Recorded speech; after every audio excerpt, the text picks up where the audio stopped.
You pour the glass at 7. The day finally lets go. Your shoulders drop.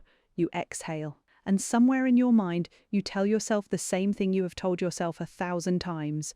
I deserve this. It helps me relax. It's just one glass.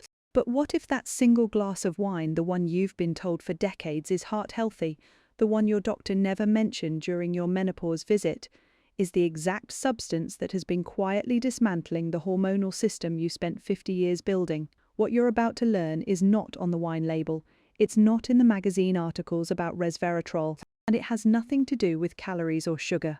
In the next few minutes, you'll see exactly what alcohol does to estrogen in a woman over 50, and why the cruelest part is that it feels good while it's happening. Here is the lie almost every woman over 50 has been told, that a glass of wine in the evening will not affect your hormones because, after menopause, you don't really have hormones anymore. That sentence is not just wrong, it is dangerous. Your ovaries quiet down after menopause. They do not disappear, and your body still produces estrogen, just from a different factory. Instead of the ovaries, your fat tissue, your adrenal glands, and your liver take over. This is a delicate, low-volume system. It is meant to keep just enough estrogen circulating to protect your brain, your bones, your heart, and your skin. Now, here is what happens when you drink that glass of wine. Within 45 minutes of your first sip, your blood estrogen levels begin to rise. Sharply, a controlled study led by Marsha Reichman at the National Cancer Institute, published in the Journal of the National Cancer Institute, found that women who consumed roughly 2 drinks per day showed measurable increases in circulating estrogen. Later research by Elizabeth Ginsburg at Brigham and Women's Hospital confirmed that alcohol acutely raises serum estrone levels in postmenopausal women, sometimes by 15% or more in a single session. Your brain registers that estrogen spike as relief. Tension drops, anxiety softens. The hot flash you were dreading at 9 p.m. doesn't show up. You think, see, wine helps. But here is what your brain doesn't tell you. That spike is not a gift. It is a debt, and by 3 a.m., the loan comes due. To understand what really happens after that second sip, you need to understand the liver, because your liver is where almost all of your remaining estrogen is processed. After menopause, every molecule of estrogen circulating in your body eventually arrives at the liver to be broken down and removed. Your liver does this through 2 stages. The first stage, called Phase 1 detoxification, transforms estrogen into intermediate compounds. The second stage, Phase 2, packages those intermediates and ships them out of the body. Both phases need to work in sequence. If Phase 1 runs faster than Phase 2, the intermediates pile up. And one of those intermediates, a compound called 4-hydroxyestradiol, is the kind of estrogen byproduct researchers do not want sitting in your body. Here is where alcohol becomes the wrecking ball. When you drink, your liver drops everything else and metabolizes the alcohol first. Estrogen processing is paused. The Phase 2 enzymes that should be clearing those intermediates are diverted to handle acetaldehyde, the toxic byproduct of alcohol, instead.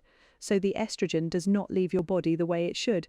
It accumulates, and it accumulates in the wrong form. A research review published in the journal Anti-Cancer Research described this exact mechanism. Alcohol increases estrogen levels in 2 ways at once, by raising production and by blocking removal. After 50, this matters more than it ever did in your 30s. Your liver is already metabolizing more slowly.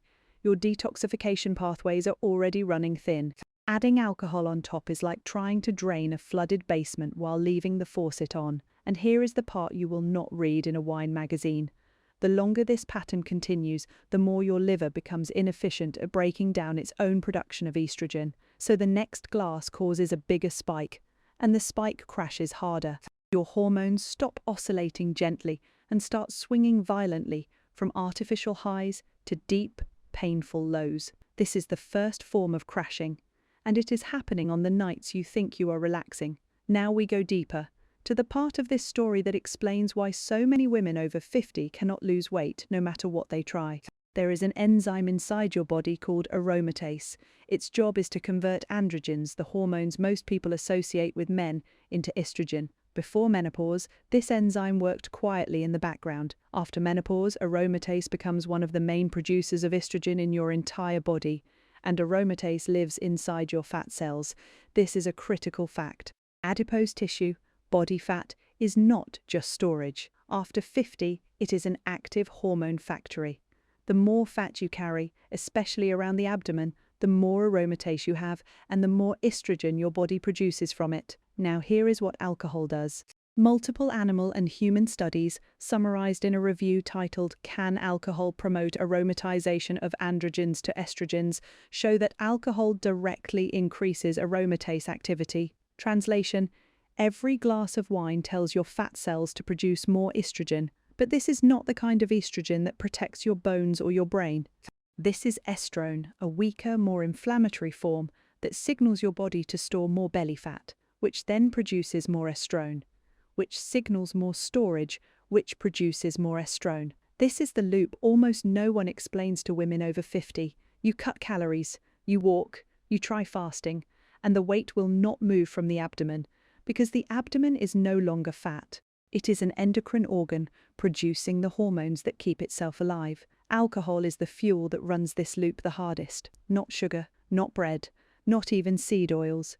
Alcohol, because no other substance in your kitchen does three things at once: increase aromatase, block liver clearance, and disrupt sleep.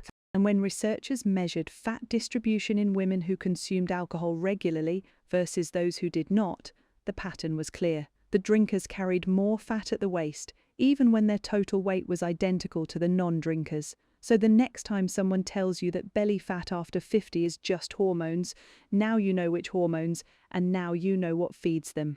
There is one more piece of the chemistry your doctor will almost certainly not bring up. It is called SHBG, sex hormone binding globulin. Think of SHBG as the security guard of your hormonal system. It grabs onto estrogen and testosterone molecules and holds them in storage.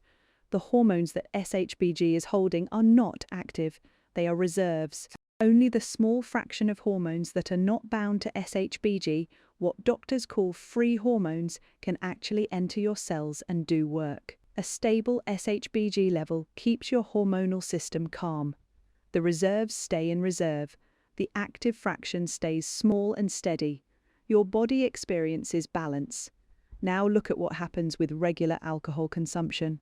A 2024 meta-analysis published in the journal Cancer, led by Aurora Tintin and colleagues using data from over 170,000 postmenopausal women, found that alcohol intake was associated with an 8% average drop in SHBG.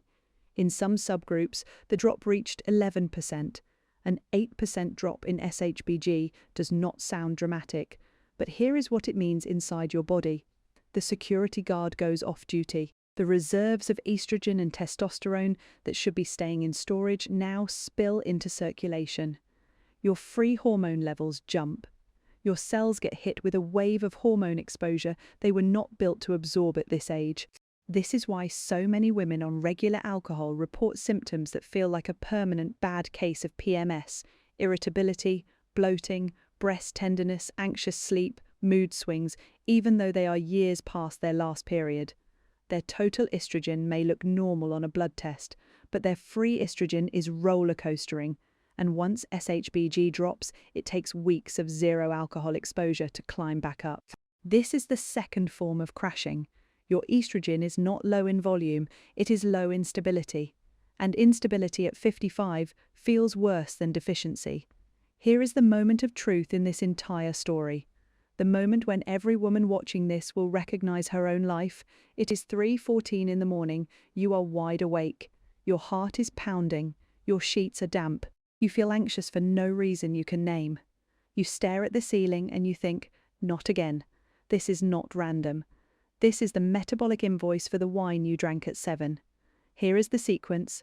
Alcohol initially increases the production of GABA, a calming brain chemical. That is why one glass feels like decompression. But your brain hates being out of balance, so within 2 to 4 hours it slams the brakes on its own GABA production to compensate. The calm collapses. Your nervous system rebounds in the opposite direction. Adrenaline rises, cortisol, the stress hormone, surges, and it surges hardest between 2 and 4 a.m. Harvard Health has documented that the 3 a.m. wake-up becomes dramatically more common in women after age 55, and one of the primary mechanisms is exactly this: cortisol overshoot during the second half of the night. Now add what alcohol does to your sleep architecture. Research from sleep medicine literature shows that alcohol shortens and fragments REM sleep, the phase of sleep where your body conducts most of its hormonal repair, including the rebuilding of progesterone, the calibration of cortisol, and the maintenance of estrogen receptors in the brain. Translation: the very sleep that was supposed to reset your hormones is the sleep alcohol destroys. Over half of postmenopausal women, 51.6% in clinical studies, report regular sleep disturbances. And in the subgroup of women who drink even moderately in the evening, that number climbs sharply. This is the third form of crashing, not in the bloodstream, in the brain. Estrogen does not just live in your ovaries, it lives in your hippocampus, your amygdala, your prefrontal cortex. And without deep restorative sleep, the receptors that catch estrogen and put it to work simply stop responding. The brain fog, the 3 a.m. panic, the next day irritability, the flat mood. These are not aging. These are the signs of a hormonal system that has been crashed by the very thing you used to feel better. Before we get to what actually works, you need to hear one more piece of this, because it is the piece most women only learn after a diagnosis. The same tin meta-analysis I mentioned earlier, published in 2024, found that for every additional alcoholic drink consumed per day, the risk of estrogen receptor-positive breast cancer climbs by approximately 10%. This is not a fringe finding. It is one of the most consistent observations in the cancer research literature over the past 3 decades. And the mechanism is exactly what we just walked through. Higher circulating estrogen, plus more 4-hydroxyestradiol metabolites, plus more aromatase activity, plus less SHBG protection, equals more hormone signal hitting tissue that is sensitive to it. After 50, when your natural clearance is slower, the risk math gets worse, not better, with age. The body of a 38-year-old can handle a glass of wine and clear it efficiently. The body of a 58-year-old is doing the same job with a slower liver, less SHBG, more aromatase, and less sleep recovery. This is not a reason to panic. It is a reason to know what is actually happening inside you when nobody is telling you the truth. Now the part you came for. Because this is not a video that ends with just stop drinking forever. It is a video that ends with what the science actually says. First, the most important finding. SHBG begins to recover after just 2 consecutive alcohol-free nights and largely normalizes by day 4. This is not weeks, this is days. The body wants to repair this. You just have to stop interrupting it. Second, timing matters more than total amount. Alcohol consumed before 6 p.m. is metabolized while your liver is still in peak daytime function. Alcohol consumed after 8 p.m. lands in the middle of your hormonal night shift. The same glass of wine has roughly twice the disruptive effect on sleep architecture when consumed late. Third, pairing matters. Drinking on an empty stomach causes a sharper spike.